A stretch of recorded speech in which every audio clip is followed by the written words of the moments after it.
क्या उत्तर प्रदेश में भारतीय जनता पार्टी उपचुनाव टालना चाहती है? पहले मिल्कीपुर और फिर सभी बची हुई 9 सीटों पर जो 13 नवंबर को होने वाले चुनाव हैं, उनको टालने की अपील आखिरकार भारतीय जनता पार्टी और प्रदेश में उसकी सहयोगी राष्ट्रीय लोक दल यानी कि आरएलडी क्यों कर रही है? इन बड़े सवालों के बीच में उत्तर प्रदेश में जो सबसे ज्यादा चर्चा का विषय बनी है, ऐसी मिल्कीपुर विधानसभा सीट पर अब बाकी बची 9 विधानसभा सीटों के साथ उपचुनाव होना मुश्किल दिखाई दे रहा है। वो क्यों? इस सीट पर चुनाव टलने के कारण को भारतीय जनता पार्टी अब समाजवादी पार्टी पर आरोप डाल रही है।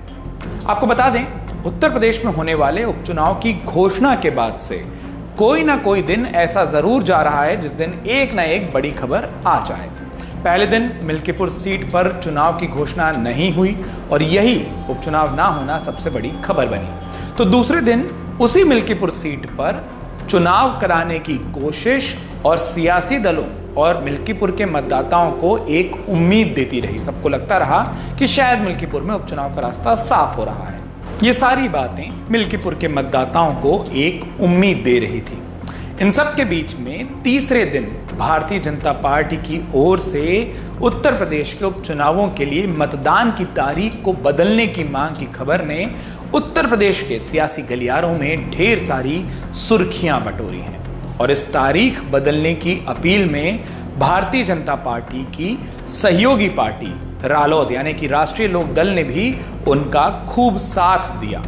अब भाजपा और रालोद ने विधानसभा उपचुनाव की मतदान को बदलने की मांग की, उस तारीख को बदलने की मांग की है। इन दोनों ही दलों के प्रतिनिधि मंडल ने गुरुवार को उत्तर प्रदेश में राज्य निर्वाचन अधिकारी से भेंट की और भेंट करके ये मांग की कि नई तारीख 20 नवंबर की करा दें। उसके लिए जो मांग पत्र हैं वो भी सौंपा। आपको बता दें कि उपचुनाव का मतदान यूं तो उत्तर प्रदेश में 13 नवंबर को होना है। राज्य निर्वाचन अधिकारी को सौंपे गए अपने पत्र में भारतीय जनता पार्टी ने कारण बताया कि 15 नवंबर को कार्तिक पूर्णिमा का स्नान पर्व है और इस स्नान पर्व के उपलक्ष्य में कुंदरकी, मीरापुर, गाजियाबाद और प्रयागराज में मेला लगता है। इस मेले लगने के कारण लोग 3-4 दिन पहले ही चले जाते हैं। अगर 13 नवंबर को उपचुनाव का मतदान होता है तो बड़ी संख्या में वोटर अपने मताधिकार से वंचित रह सकते हैं या ये हो सकता है कि वो उसका प्रयोग ना करें। लिहाजा अब मतदान की तारीख 20 नवंबर को कराना उचित होगा, जिस दिन महाराष्ट्र में भी चुनाव हो रहे होंगे। भाजपा के प्रतिनिधि मंडल में प्रदेश महामंत्री गोविंद नारायण शुक्ला, संजय राय, राम प्रताप सिंह चौहान और संपर्क विभाग के जो प्रदेश में पार्टी का संपर्क विभाग है उसके संयोजक अखिलेश कुमार अवस्थी शामिल थे। वहीं इसी तरीके की मांग के साथ जो रालोद का राष्ट्रीय लोक दल का प्रतिनिधि मंडल गया था, उसमें पार्टी के प्रवक्ता अनिल दुबे, महासचिव मनोज सिंह चौहान, सचिव प्रमोद शुक्ला और पार्टी के सह मीडिया प्रभारी मयंक त्रिवेदी शामिल थे। इस बीच में जो तीसरे दिन की सबसे बड़ी खबर और एक बन गई, वो थी अयोध्या की मिल्कीपुर विधानसभा सीट पर जो चुनाव याचिका लंबित है उसको वापस लेने की अपील पर जो सुनवाई थी। गुरुवार को इस पर कोई भी फैसला नहीं हो सका कि वो अपील वापस ली जा सकती है कि नहीं।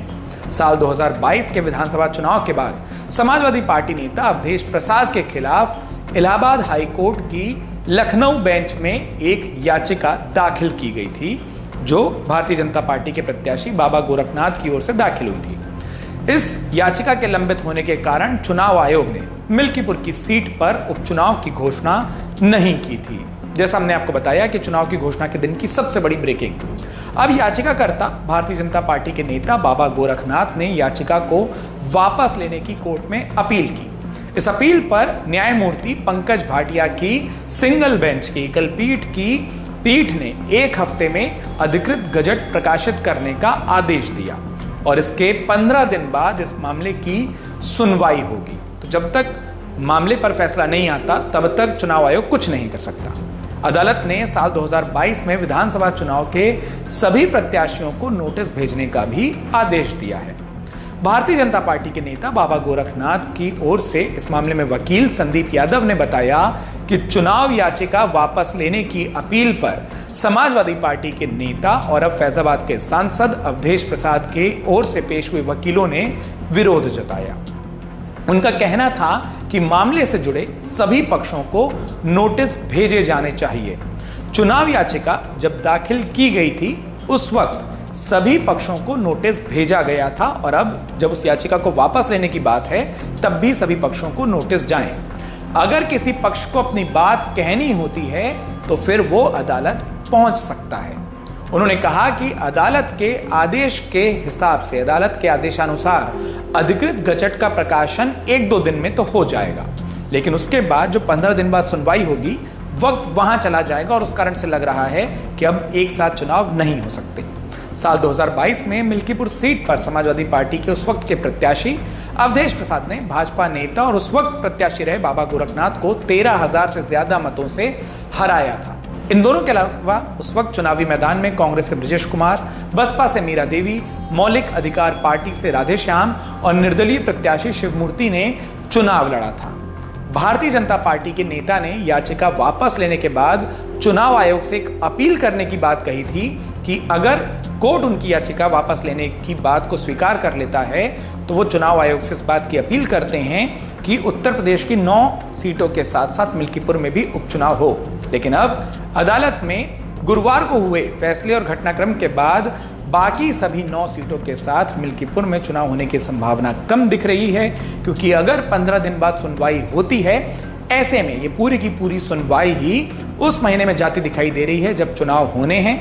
और अगर चुनाव आयोग 13 तारीख को ही उपचुनाव करता है तो 13 दिनों के भीतर निर्वाचन संबंधी पूरी प्रक्रिया का पालन करना, उसको पूरा कर पाना बेहद मुश्किल दिखाई दे रहा है। तो अब ऐसा लग रहा है कि उत्तर प्रदेश में 9 ही सीटों पर उपचुनाव होंगे, ये चीज फाइनल दिख रही है जो चुनाव आयोग ने कही थी। लेकिन उत्तर प्रदेश के उपचुनाव के बारे में, सियासी पार्टियों के मजबूती के बारे में, उनके कम ज्यादा होने के बारे में, कौन आगे लगता है कौन पीछे लगता है, मुद्दे दावे, आपकी जो भी राय, आपके जो भी विचार हों, हमारे कमेंट बॉक्स में लिखकर जरूर बताइए और साथ में अमर उजाला उत्तर प्रदेश को सब्सक्राइब करना बिल्कुल ना भूलें। अगर आप ये वीडियो YouTube पर देख रहे हैं तो हमारे चैनल को सब्सक्राइब करें और बेल आइकन को दबाना ना भूलें। अगर आप Facebook पर ये वीडियो देख रहे हैं तो हमारे पेज को लाइक करें।